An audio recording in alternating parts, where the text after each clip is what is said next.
We were so hungry for creativity that we didn't think about everything when we left.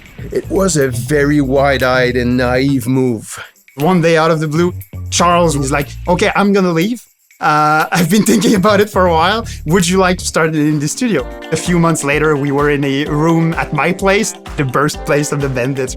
Most of the publishers we talked with were just publishers. They weren't game developers. We didn't have the resource to do everything we would have wanted the game to be. So we were in the low-cost mode. Tripwire saw that. They were like, no, we want to know, what do you want the game to be? Over here! Target acquired. Time to move. Nothing to see here. Move along. Might need this. Bye! Moving as fast as I can. Gotcha! This is an intense operation. Imagine if the current world was influenced by the 70s sensibility to aesthetics, the looks, kind of the vibe, the music, but it's very much a modern world where technology has advanced. Hacking faster than ever. We wanted to capture the feel of spy movies in the environment where you play with other people. The tension that anybody could be an enemy, that everything could be dangerous. Be cool, Rupert. Be cool. It's exciting, it's tense, but also you have those quieter moments where you're kind of just sneaking around, and then when it bursts up, it's really high-octane action. Unlocking my full potential. Aced. But I was so close. The characters are the most fun. They have big personality, they have very different skills. With their stance, how they run, they have different animations that represent what they are. What would I do without you?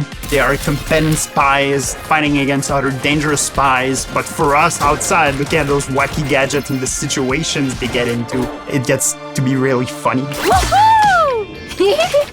We all thought about playing hide and seek as a kid. When you're a kid, you're hidden like in a box and your friends are looking for you and you're like so giddy that you might be found out. Nothing to see here. Move along. All of the maps are very different from one another.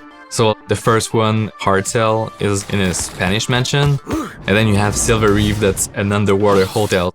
My favorite map must be Diamond Spire because it's got this whole verticality thing. Stealth games normally are really slow-paced, and first-person shooter are really fast-paced. Done. Most of the time, the gadgets, quote-unquote, are grenades. Will you flashbang or throw an explosive thing that will kill people? That's not what we're trying to do. The secret sauce for Deceiving is that when you're hidden, it's kind of slow-paced. But you always want to take risks, to go a bit faster, to beat someone to the punch, and then you get caught, and that's when the action goes really fast. We want to do games that are not what you would necessarily expect.